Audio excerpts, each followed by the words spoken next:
hosting a tour of historic haunts, or in general a nighttime guided walking tour. Do you want to try? Just to see if it will. Oh, it does.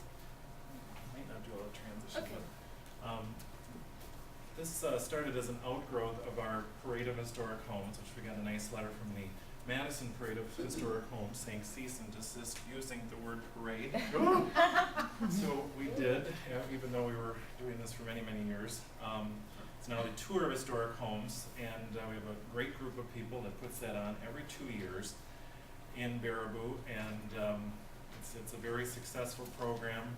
So one of the houses that was on this summer, this was our on year, Seven Gables, and we can generally have anywhere from 350 to 700 people visit about 6 private homes and our own building in Baraboo on these Tour of Historic Homes. So we have this great group of people, that about 5 committee members that put on these normal tours, and believe it or not, you have volunteers that were like, gee, that was so much fun working with you all. What are we going to do on the off years, or what else can we do?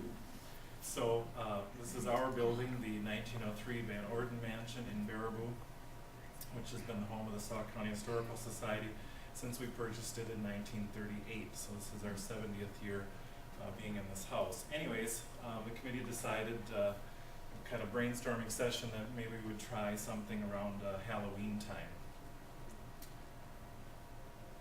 And so we wanted something that would be educational as well as entertaining, and we'll tell you about how we started that. First thing you have to do is gather your stories, and I have been always gathering blurbs out of the newspaper about historic things and buildings in Baraboo for many, many years, so I had a lot of that.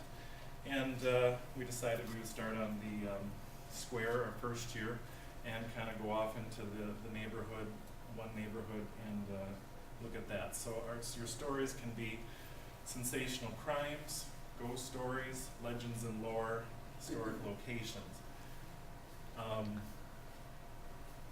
Start off with the first one, sensational crimes. History can be found, or you can make these links to history in many different ways. This is the Baraboo Public Library. It's 1 block off the square.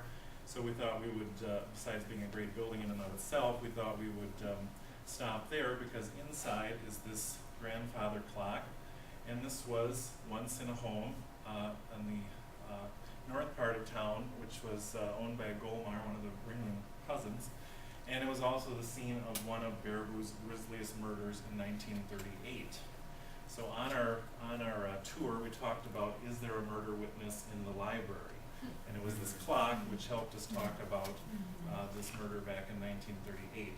Now, that being said, let's put in a little plug here for time sensitivity.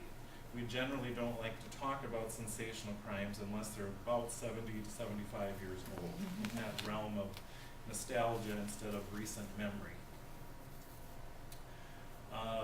Another thing you can do is look for, Eric was talking about buildings that aren't around anymore. Well, this is a building on the square in Baraboo, but before that was this building, the Western Hotel, a Pioneer Era hotel, and one of the visitors here was Mary Todd Lincoln in 1872. So, entering that building, we talked about all of that, and this is one of the last, maybe the last photograph of Mary Todd Lincoln that a kind of sham spiritualist out east, and I don't know if you, it's probably going to go backwards, but the transitions aren't working. It should zoom out, and you'll see Lincoln, that ghostly image of Lincoln with his hands on her shoulders. And the interesting thing was doing the research, we found out she had been in Waukesha to the healing springs there in Waukesha, and then heard about Devil's Lake in Baraboo and came up to Baraboo. But the interesting thing we found out, she just had this photograph taken a few months before, so certainly she had this photograph with her when she visited Baraboo.